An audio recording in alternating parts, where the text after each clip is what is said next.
Hezbollah ने आज एक बार और बहुत बड़ी स्ट्राइक कर दी है इजराइल के अंदर।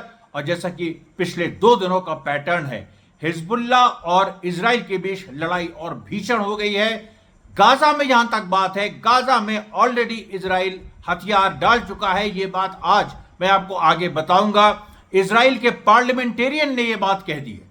और वेस्ट बैंक में जिस तरीके से लड़ाइयां हुई हैं, उसमें आईडीएफ को पीछे हटना पड़ा है। आज एक बड़ा ऑपरेशन, एक बहुत ही अतुलनीय ऑपरेशन जिसको हम कह सकते हैं, वो फिलिस्तीनी रेजिस्टेंस ने अंजाम दिया नाब्लस में, वेस्ट बैंक में। लेकिन आज हिजबुल्लाह ने क्या किया, देखिए, इसके पहले हमने आपको कल बताया था कि हिजबुल्लाह ने जो 25-26 अगस्त मुहर्रम के 40वें दिन, डे ऑफ अब्राइन जिसको कहा जाता है, उस दिन तेल अवीव पे मार की थी छद्म से। और उसमें तेल अवीव में जो मार की थी, इजराइल छुपा रहा था। और कल वो बात सामने आ गई कि 22 इजरायली सोल्जर्स और मारे गए, 74 घायल हुए। यूनिट 8200 जो हाईली स्पेशलाइज्ड साइबर वॉरफेयर से लेके तमाम जो टेक्निकल यूनिट है, सबसे सोफिस्टिकेटेड इजराइल की, उसके लोग। और एन हेरिशिम जो तेल अवीव के पास, क्योंकि ये भी ग्लिलोल जो 8200 का बेस है, ये भी तेल अवीव, और जो एन हेरिशिम है जहां पर दूसरी जगह जो मार की थी छद्म से, उसमें भी कई सैकड़ों इजरायली मारे गए हैं या घायल हुए हैं।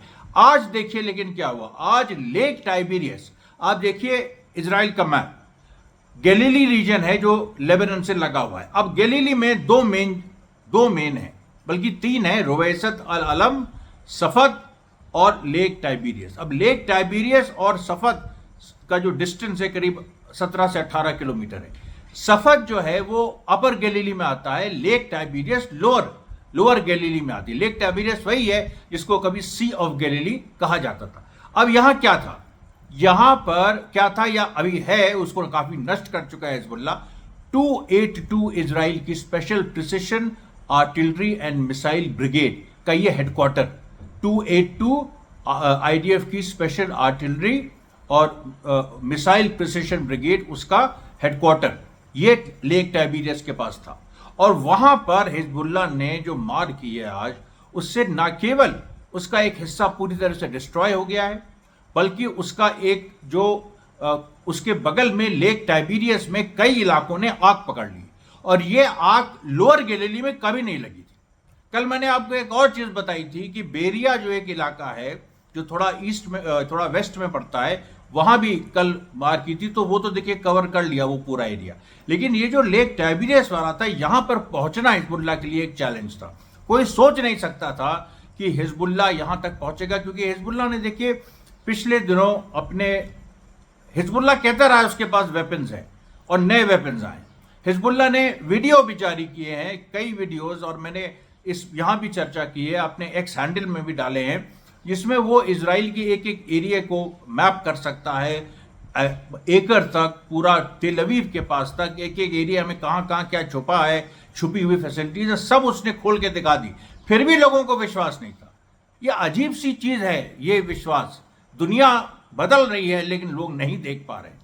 और मैं बहुत सारे लोगों से गुजारिश करता हूं, जो महिलाएं हैं, जो पुरुष हैं, जो अपनी एक कहीं ना कहीं ऑप्रेस लाइफ लीड कर रहे हैं किसी भी तरीके से, वो समझें, वो इंस्पिरेशन लें। असंभव संभव हो सकता है। जब आप ये सोचिए, कौन सोचता था कि 9/11 के बाद जो वॉर ऑन टेरर अमेरिका ने शुरू किया, जिसका मुख्य मकसद था इजराइल की मदद करना और मुस्लिम मुल्कों को तबाह करना, और उसने इराक और लीबिया को तबाह किया भी, लेकिन सीरिया में जाते जाते रुक गया, क्योंकि सीरिया में रशिया ने इंटरवीन कर दिया। और उसके बाद जो इतिहास का चक्र बदला है 2015 में, जब रशिया ने सीरिया में इंटरवीन किया, और कासिम सुलेमान जो ईरान के जनरल, जिन्होंने आईसिस को हराया और रशिया को उन्होंने कन्विंस किया कि सीरिया में आओ, उनका असैसिनेशन तक कर दिया अमेरिका ने। सोचिए, इतना झल्लाया हुआ, क्योंकि अमेरिका का जो असली गेम प्लान था, आईसिस अमेरिका का, जो नुसरा फ्रंट है वो अमेरिका का, सारे आतंकवादी अमेरिका के, और वॉर एंड टेरर अमेरिका कर रहा है, और उसके बहाने वो इजराइल की मदद कर रहा है, सारे मुस्लिम मुल्कों को तबाह कर रहा है। उस चीज को पूरा एक्सपोज कर दिया जब आईसिस के खिलाफ सच में लड़ाई होने लगी। और जो ईरान के जो सुलेमान, बहुत ही मतलब इनका बहुत ही अतुलनीय इनका कंट्रीब्यूशन है। इन्होंने पूरा पलट दिया खेल। जब वाकई आईसिस के खिलाफ अटैक होने लगे, वाकई जब जो नुसरा फ्रंट वगैरह की हार होने लगी और इराक में PMUs बनाए गए, पॉपुलर मोबिलाइजेशन यूनिट्स, ईरान की मदद से पूरा खेल बदल गया। असली में जब वॉर ऑन टेरर होने लगी तो अमेरिका डर गया कि अरे ये हमने तो सोचा था कि हमारी वॉर ऑन टेरर होगी जिसमें हम थोड़ा बहुत आईसिस को ये सब करेंगे, लेकिन आईसिस तो हमारी है, हम इसके बहाने 7 मुस्लिम मुल्कों को बर्बाद करेंगे। लेकिन दो के बाद पूरी तरीके से वो रुक गया। और ये देखिए जो 7 अक्टूबर ने ताबूत में अंतिम कील ठोक दी, जो पूरा नैरेटिव बदल दिया। और अब ये हो गया कि इस्लाम टेररिज्म का नाम नहीं बल्कि इंसाफ के लिए जिहाद का नाम है, जो पूरी दुनिया के हर धर्म के जो ऑप्रेस्ड हैं उनको इंस्पायर कर रहा है। तो ये जो देखिए बात है। और यहां पर हम जब हिजबुल्लाह की अभी जो पूरी स्थिति है उस पर आते हैं, और हिजबुल्लाह और इजराइल की जो पूरी स्थिति है, इजराइल का जो पूरा अलगाव है, और उसके मद्देनजर जो चारों तरफ जो पूरी घटनाएं घट रही हैं। रशिया और यूक्रेन के बारे में हमने कल एक वीडियो डाला था, वो डिलीट हो गया अचानक, मुझे रात में फिर डालना पड़ा। और इस पे भी देखिए मैं अपील करना चाहता हूं कि फिर से कहीं ना कहीं जो टाइमिंग है वो कम हो रही है आपके देखने की। और मैं फिर अपील कर रहा हूं कि देखिए अगर 15 मिनट का वीडियो आए तो आप उसको 10 से 15 मिनट देखिए। अगर 20 मिनट का वीडियो आए तो उसको 15 से 20 मिनट देखिए। कहीं से भी कम नहीं होना चाहिए, क्योंकि जो साजिशें हमारे खिलाफ हो रही हैं हमने आपको बताया बहुत बड़े लेवल पे हैं। और उसमें वो लोग किस तरीके से जो एल्गोरिथम्स हैं यूट्यूब के उससे किस तरह से खेल रहे हैं, और वो सब मुझको एक दिव्य दृष्टि मिली हुई है जिससे मैं देख पा रहा हूं कि वाकई किस तरह का खेल हो रहा है। और वो सही निकलता, हमेशा सही निकलता है, लेकिन उसको आप जनता डिफीट कर सकती है। जनता के पास सबसे बड़ी ताकत है। आप हमारे वीडियो को ज़्यादा से ज़्यादा देखिए और कमेंट ज़रूर करिए। पिछले 2 दिनों में मुझे रोज़ कहना पड़ता है कमेंट भी कम हुए हैं, इसलिए मैं फिर से गुजारिश करता हूं, ये राजनीतिक लड़ाई है, ये कोई चैनल नहीं है केवल। अब आप देखिए जो 2 जगह और हिजबुल्लाह ने मार की, रुवैसत अल अलम और जब्दीन की जो रोड है वहां पर भी हिजबुल्लाह ने मार की। और जो उसने एक फिलौन एरिया है, फिलौन एरिया पे भी मार की। अब ये जो पूरा हो रहा है इसके पीछे क्या था कि आज सुबह लेबनान में नबीतिया नाम की जगह है, वहां पर इजराइल ने एक एयर स्ट्राइक की जिसमें करीब 12 लेबनीज जो सिविलियंस हैं वो या तो घायल हुए या मारे गए। अब ये काम तो उसने इजराइल ने कर दिया, लेकिन जो उसका रिटेलिएशन हुआ, और हिजबुल्लाह यही दिखाना चाहता है विश्व को कि देखो इजराइल मार रहा है और हम रिटेलिएट कर रहे हैं, लेकिन हमारा जो रिटेलिएशन है वो ज़्यादा इफेक्टिव है और हम इस लड़ाई को हम धीरे धीरे जीत रहे हैं।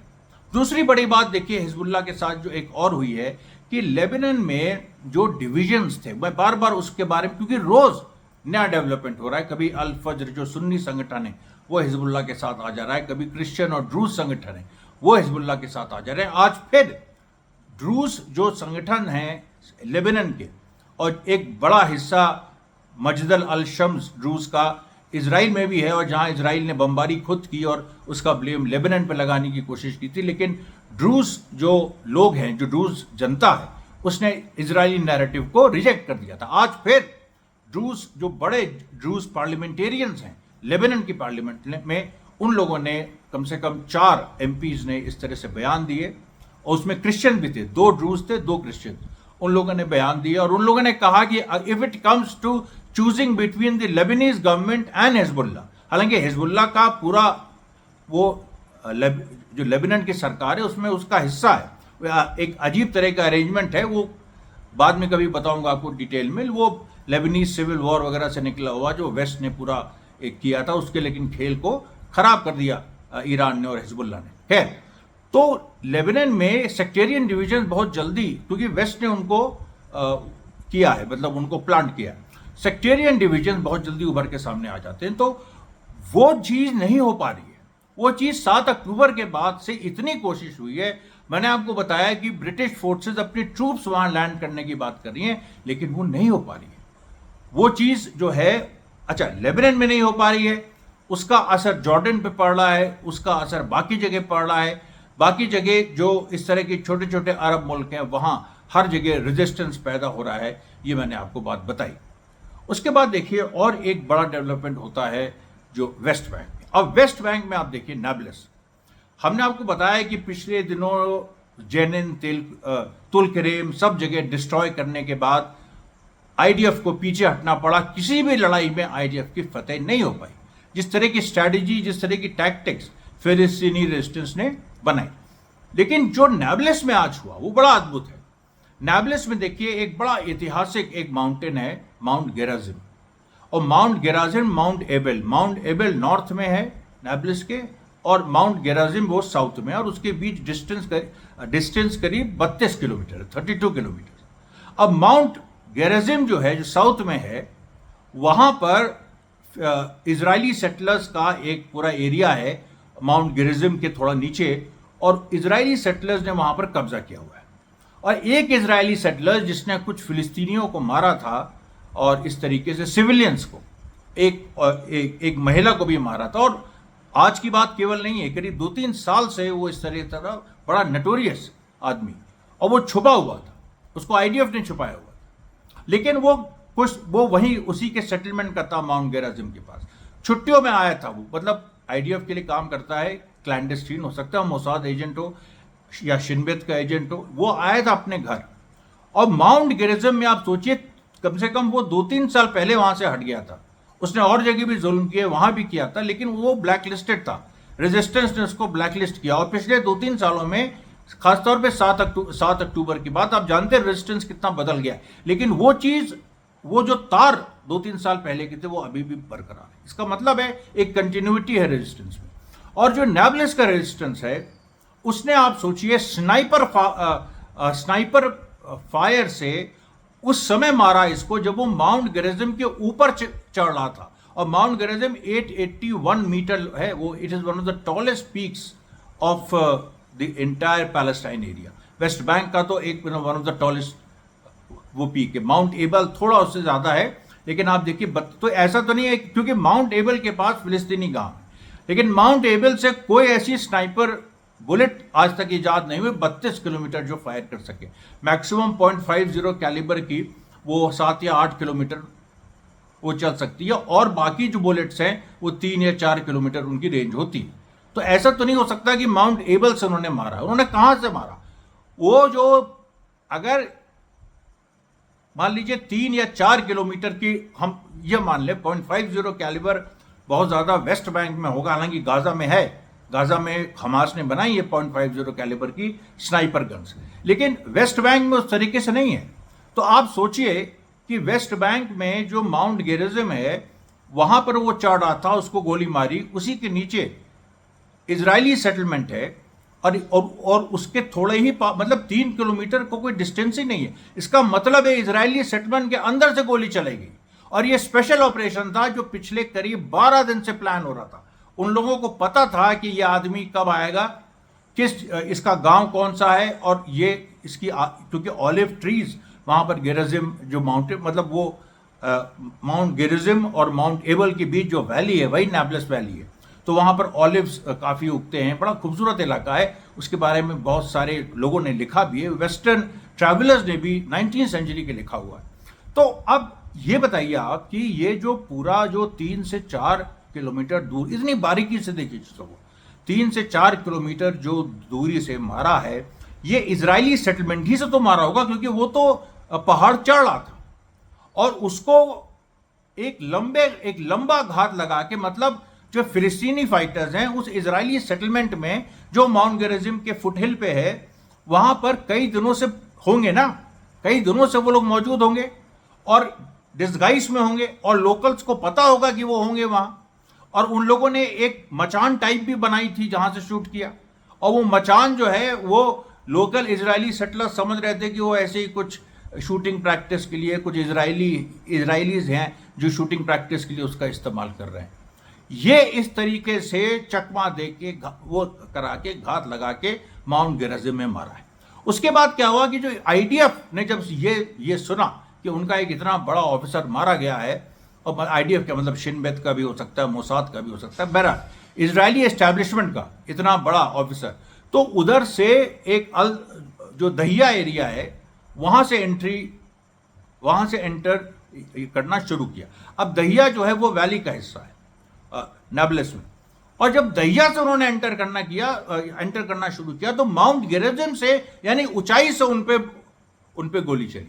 यहां नीचे से ऊपर गोली मारी फिलिस्तीनी रेजिस्टेंस ने उस सेटलर को, जूइश सेटलर को, और यहां पर ऊपर से नीचे मारी। मतलब दो दस्ते थे, एक दस्ता इधर था, एक दस्ता उधर था, और उसने दहिया से जो आईडीएफ की फोर्सेस घुस रही थी, और अल आइन कैंप जो नाब्लस में है, नाब्लस में 2-3 बलाता कैंप के बारे में आपने कई बार सुना होगा, अल आइन कैंप भी है। अल आइन कैंप में की तरफ इजरायली फोर्सेस बढ़ रही थी और वहां से उन पे फायरिंग आई माउंट गेरिजिम के थोड़ा सा ऊंचाई पे। वहां पता चला एक ट्रेंच है, वहां ट्रेंच खोदा हुआ था इन लोगों ने, मतलब पहाड़ के थोड़े ही उस पे एक ट्रेंच, मतलब पूरा गड्ढा एक खोदा होता, बाकायदा ट्रेंच एक वॉरफेयर का एक पूरा सिस्टम होता है जिसमें एक गड्ढा खोद के वहां पर जो फाइटर है पोजीशन लेता है। तो ट्रेंच पोजीशन वहां पर लिए हुए थे। आप बताइए, अब ये जो देखिए पूरी स्थिति है, इसको देखते हुए आज इजरायली पार्लियामेंटेरियन जिनका आप देखिए ट्विटर हैंडल भी है और ओहद नाम है उनका, ओहद ने आज ट्वीट किया। उन्होंने कहा कि मुझसे अब रहा नहीं जा रहा है, नहीं मुझसे अब रहा नहीं जा रहा है, मतलब इस तरह से 2-3 बार एकदम नाटकीय तरीके से। और उसमें उन्होंने कहा फिर भाई क्या मतलब क्यों नहीं रहा जा रहा है?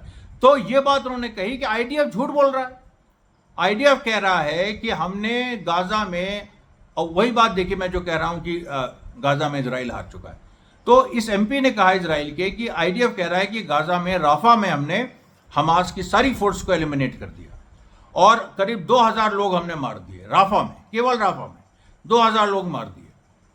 तो इस एमपी ने कहा कि मेरे भी सोर्सेज हैं, मैं कोई गधा नहीं हूं, मेरे भी सोर्सेज हैं और मैंने भी पता किया, एक तो ये बात सच नहीं है, और अगर सच है भी तब भी 2000 फाइटर अगर आपने मार भी दिए हमास के राफा में तो अच्छा हाँ, ये भी कहा कि 13 किलोमीटर टनल डिस्ट्रॉय कर ली। खैर उस पर तो वो तो हास्यास्पद बात है, उस पर तो वो कुछ बोले ही नहीं। उसने कहा कि अगर आपने 2000 फाइटर्स मार दिए हैं तब भी कम से कम 30 से आपके ही उससे कि करीब 6000 हमास के फाइटर्स राफा में थे, तो आपने अगर 2000 मार भी दिए तब भी 30 से आपने 40% मारे बाकी। अच्छा, उसके बाद उसने एक और सवाल उठाया।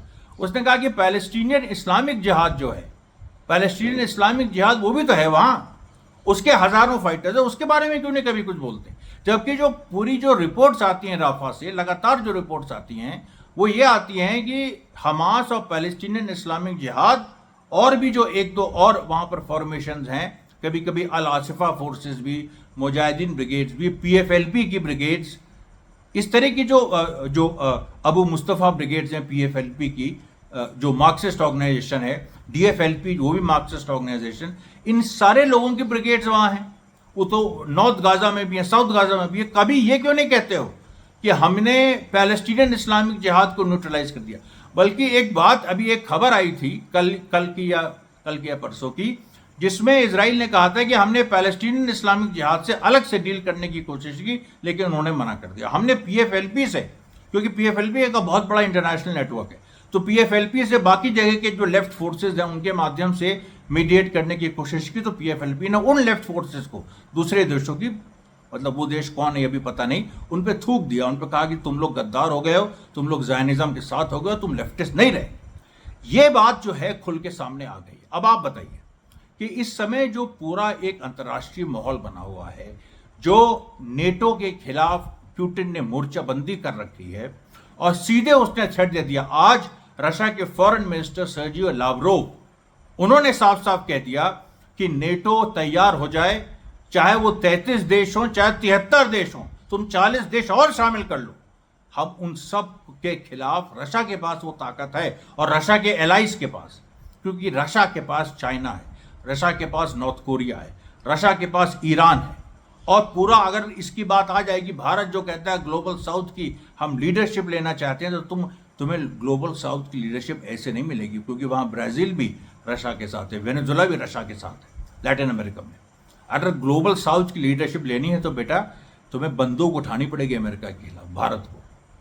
ये पूरी बात देखिए, ये पूरा बहुत बड़ा मैसेज आज के उसका है। मैं आज का प्रसारण ही समाप्त करता हूं। आपको बता दूं, आज मैं एक ही वीडियो जारी कर रहा हूं, जैसा कि मैंने पहले कहा इस पर आप मैक्सिमम कमेंट करिए और इसको आप मैक्सिमम टाइम तक देखिए। धन्यवाद साथियों, बहुत बहुत धन्यवाद।